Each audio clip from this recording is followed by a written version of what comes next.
Hello students, कैसे हैं आप सब। तो आज हम लोग स्टार्ट करने वाले हैं हमारी कक्षा 9वीं के पाठ 1 का अगला भाग, जिसमें हम एक्सरसाइज 1.1 कवर करेंगे।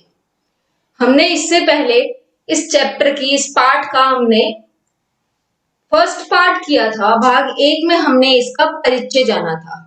अगर किसी ने वो वीडियो नहीं देखी है और इस चैप्टर को पहली बार पढ़ रहा है तो आपको ऊपर आई बटन पे और नीचे डिस्क्रिप्शन में उस वीडियो का लिंक मिल जाएगा। आप जाके पहले उसे देखिए, अपने आप को पूरा प्रिपेयर कीजिए कि आप ये एक्सरसाइज करने के काबिल हो जाए, आपको ये एक्सरसाइज समझ में आ जाए। ठीक है, तो जिन्होंने देख लिया हम स्टार्ट करते हैं अपने प्रश्न 1 से।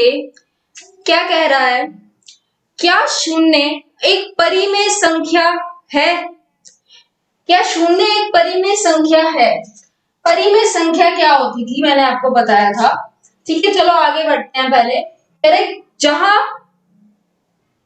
कह रहे क्या इसे आप P अपॉन Q के रूप में लिख सकते हैं, जहां P और Q पूर्णांक होंगे और Q कभी भी 0 के इक्वल नहीं होगा। शून्य यानी 0।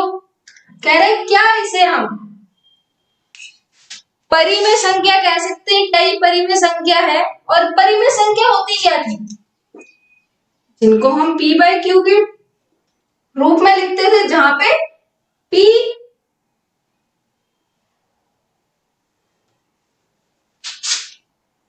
बाय Q के रूप में लिखते थे, जहां P और Q पूर्णांक होते थे।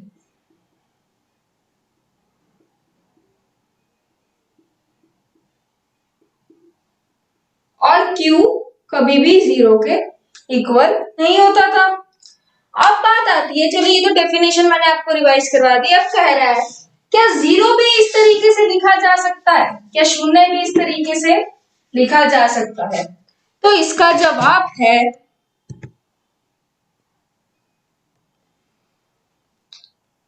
हाँ, शून्य एक परिमेय संख्या है और इसे हम इस तरीके से लिख सकते हैं। कैसे, अब देखना। कह रहा है P की जगह पे तो 0 आना चाहिए, लेकिन Q कभी भी 0 नहीं होना चाहिए। तो Q को तो हम कुछ भी ले सकते हैं, 1 2 3 4 5 6 7 8 1 2 3 4 5 6 7 8 कुछ भी ले सकते हैं। अब बात आती है इसको P बाय Q कैसे लिखेंगे? P by Q equals to 0। अब Q की जगह पे कुछ भी आ सकता है। अगर हम 0/1 लेते हैं तब भी वो आंसर क्या देता है? 0। 0/2 लेते हैं तब भी वो आंसर क्या देगा? 0। जी, शून्य को किसी से भी भाग कीजिए, जवाब में आपको शून्य ही मिलेगा। ठीक है, तो यही बात यहाँ पे हो रही है कि क्या शून्य को हम P/Q लिख सकते हैं? बिल्कुल लिख सकते हैं। कैसे? 0/1 0/2 0/3 कुछ भी लिख सकते हैं हम Q की जगह पे। तो बस शून्य नहीं आना चाहिए। क्यों नहीं आना चाहिए शून्य? इसका भी रीजन है। देखिए, अगर हम 0/0 करते हैं तो हमारा अनंत बन जाता है ना। 0/0 करने पे हमें अनंत मिलता है। 0/0 का कोई परफेक्ट आंसर नहीं है, लेकिन 0/1 को हम शून्य ही कहते हैं। तो हम शून्य को P/Q की टर्म में लिख सकते हैं, जहां पे P और Q पूर्णांक हो। पूर्णांक मतलब इंटीजर्स, मतलब जो मैंने आपको बताया था धनात्मक और ऋणात्मक। तो ये सारे धनात्मक है। अगर मैं नेगेटिव ले लेती, ऋणात्मक ले लेते हैं, तब भी जवाब क्या आता? शून्य।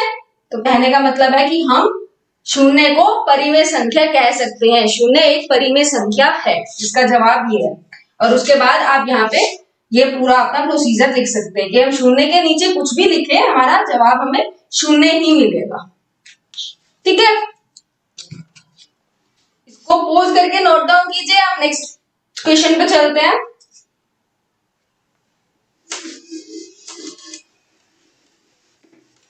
नेक्स्ट क्वेश्चन क्या कहता है, देखिएगा ध्यान से। 3 और 4 के बीच में 6 परिमेय संख्या ज्ञात कीजिए। 3 और 4 के बीच में 6 परिमेय संख्या ज्ञात करनी है हमें। ध्यान रखना है, ऐसा कोई भी आपके पास प्रश्न आता है जिसमें हमें परिमेय संख्या ज्ञात करनी है, तो जितनी परिमेय संख्या निकालने के लिए आपको कह रहा है उससे एक ज्यादा हम करेंगे। कैसे? कितनी कह रहा है अभी? 6, तो 6 जमा 1 7। अब इस 7 का क्या करना है हमें वो देखिए, 3 और 4 के बीच में निकालनी है। तो इस 7 को हम 3 से गुणा व भाग दोनों करेंगे, ऐसे ही 4 से भी गुणा व भाग दोनों करेंगे। क्या जवाब आएगा? 7 के 21, 21 बटा 7,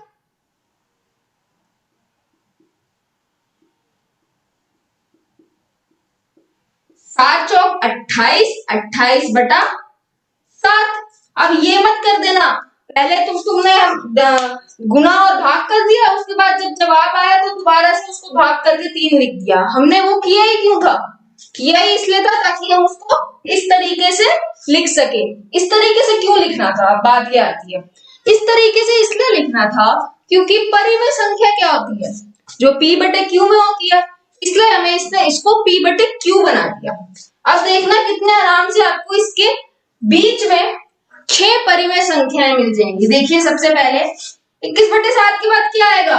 22 बटे 7, फिर 23 बटे 7, फिर 24 बटे 7, 25 बटे 7, 26 बटे 7, 27 बटे 7। 1 2 3 4 5 6, हमें 6 परिमेय संख्याएं मिल चुकी हैं। ठीक है, तो ये हमारा था सिंपल सा, बहुत ही आसान तरीके से जितनी भी परिमेय संख्या निकालनी हो उससे एक ज्यादा से गुणा और भाग कर दीजिए, चाहे नंबर चाहे संख्या आपको जो दी हुई है वो कुछ भी हो। ठीक है, इसी का आगे चलते हैं, नेक्स्ट क्वेश्चन पे चलते हैं। 2 मिनट जल्दी से इसको पॉज करके नोट कीजिए। कोई भी बच्चा वीडियो देखते वक्त ये नहीं करेगा कि ये तो मैं खुद कर लूंगा। अपने सेल्फ नोट्स बनाना शुरू कर दो। अब आप 9th क्लास में है, 9वीं क्लास में है, अब आप बड़े हो रहे हैं, धीरे धीरे आप 10th में हो जाएंगे नेक्स्ट ईयर। तो ये जो सेल्फ नोट्स बनाने की आदत है ना, ये बहुत काम आएगी आगे चल के। हम अपने नेक्स्ट क्वेश्चन पे बढ़ते हैं। कह रहा है 3 बटे 5 और 4 बटे 5 के बीच में 5 परिमेय संख्या निकालिए। अब आपके दिमाग में आ गया होगा 5 निकालने को कहा है तो क्या करेंगे? 5 प्लस 1, 5 जमा 1, 6 से गुणा और 6 से भाग। किसके बीच में निकालने हैं? पहले तो 5 जमा 1 6, निकालने किसके बीच में है? 3 बटे 5 और 4 बटे 5। ठीक है, अब 3 बटे 5 को 6 से गुणा और 6 से भाग, ऐसे ही 4 बटे 5 को 6 से गुणा और 6 से भाग। 6 दिए 18, 6 पंजे 30, 6 चौक 24, 6 पंजे 30। अब इसके बीच में हमें हमारे 5 परिमेय संख्याएं बहुत आराम से मिल जाएंगी। 18 के बाद 19, 19 बटे 30, फिर 20 बटे 30, फिर 21 बटे 30, फिर 22 बटे 30, 23 बटे 30।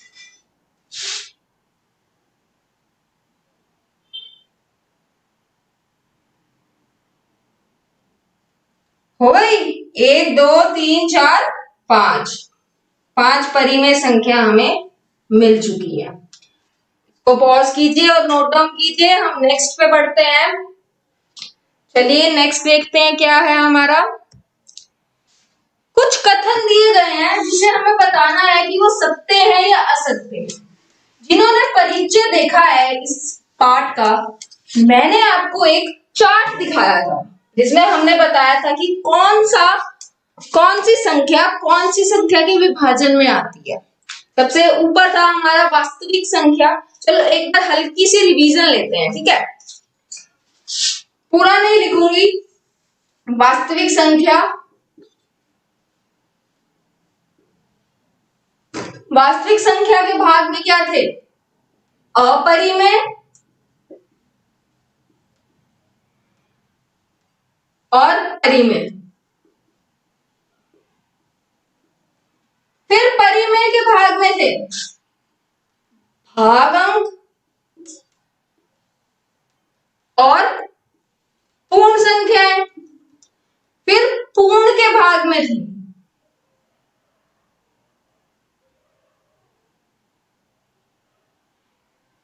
पूर्णांक।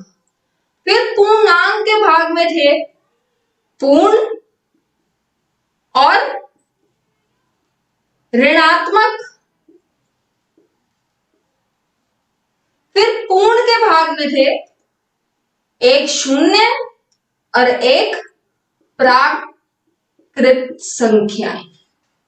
ये चार्ट मैंने आपको परिचय में बताया था। अब ये जो हमारा प्रश्न है, इसमें इसी चार्ट की मदद से हम जवाब देंगे। देखना, कह रहा है नीचे दिए गए कथन सत्य है या असत्य, कारण के साथ अपने उत्तर दीजिए। पहले हम पढ़ते हैं, पहला क्या है? कह रहा है प्रत्येक प्राकृत संख्या पूर्ण संख्या होती है। प्रत्येक प्राकृत संख्या पूर्ण संख्या होती है। आंसर मिल गया हमें पता चल गया, क्योंकि वो पूर्ण के ही तो विभाजन में आ रही है। जो पूर्ण है वो उसी से मिलके तो बन रहा है। तो जवाब में क्या आएगा? हाँ, सभी प्राकृत संख्याएं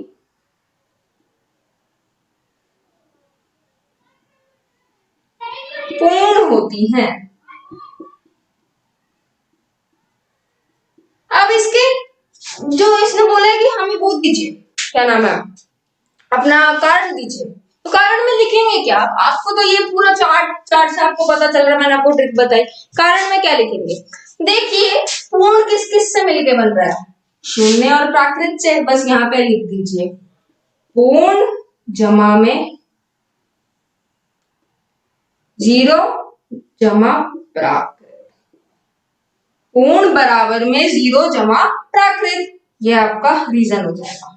दैट्स सफिशिएंट कि पूर्ण के अंदर ही आ रहा है प्राकृत, इसलिए सारी प्राकृत संख्याएं पूर्ण होती हैं। अगर आपको इसको नोट करना है अभी, तो पॉज करके नोट कीजिए। हम नेक्स्ट पार्ट पे जा रहे हैं इस क्वेश्चन में, ठीक है?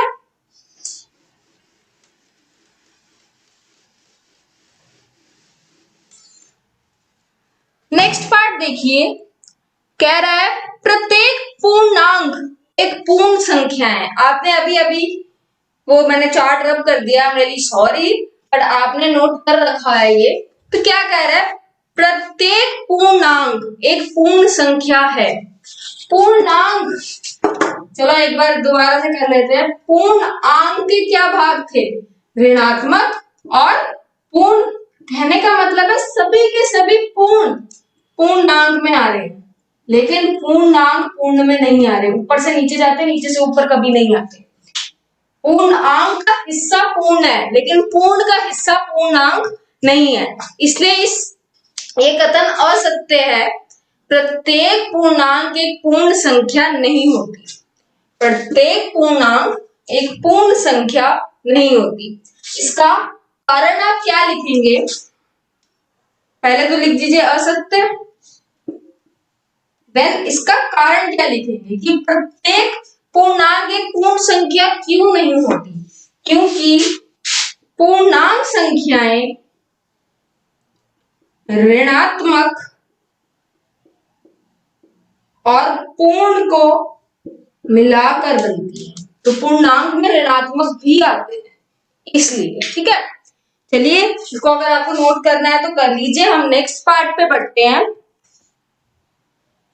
नेक्स्ट पार्ट है जो कि हमारा लास्ट पार्ट है इस क्वेश्चन का और इस एक्सरसाइज का भी। क्या कह रहा है? प्रत्येक परिमेय संख्या एक पूर्ण संख्या है। प्रत्येक परिमेय संख्या, यहां पे ही आ जाते हैं। पूर्णांक के ऊपर क्या क्या था?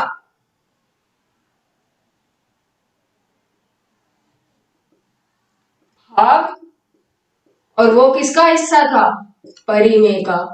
तो क्या सभी पूर्ण सभी परिमेय संख्या पूर्ण के अंदर आ रही है? नहीं, परिमेय तो ऊपर है, तो यहां पे भी असत्य है और कारण इसका लिखेंगे कि क्योंकि परिमेय संख्या में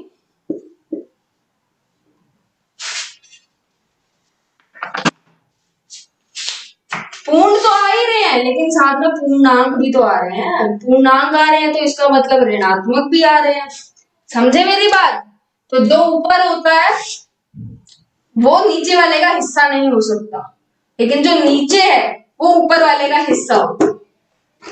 ठीक है, तो ये थी हमारा भाग 2, इसमें हमने एक्सरसाइज 1.1 कवर किया है। अगर आपको कोई भी डाउट है किसी भी क्वेश्चन में तो आप नीचे कमेंट बॉक्स में लिखिए, मैं जरूर आपके सारे डाउट सॉल्व करूंगी। और आगे वीडियोस के लिए बने रहिए। इसके बाद हम भाग 2 के बाद हम भाग 3 करेंगे, जिसमें एक्सरसाइज शुरू करेंगे 1.2।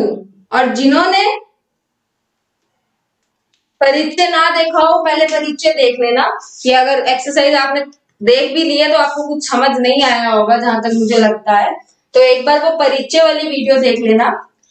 और अगर आपको कोई भी मदद मिली है ये वीडियो देख के, आपको लगता है कि आपको बहुत अच्छे से समझ आया, तो इसको अपने फ्रेंड्स के साथ भी शेयर कीजिए और उनकी भी प्रॉब्लम सॉल्व करिए, ताकि वो भी अच्छे से अपने गणित को समझ पाए। ठीक है, चलो आज मैं आपको ना एक चीज बताती हूँ, छोटी सी। एक्सरसाइज खत्म हो चुकी है, पढ़ाई खत्म हो चुकी है, एक छोटी सी टिप देती हूँ गणित को करने की। गणित में ना सबसे ज्यादा काम आती है क्या? कहते हैं ना, practice makes a man perfect.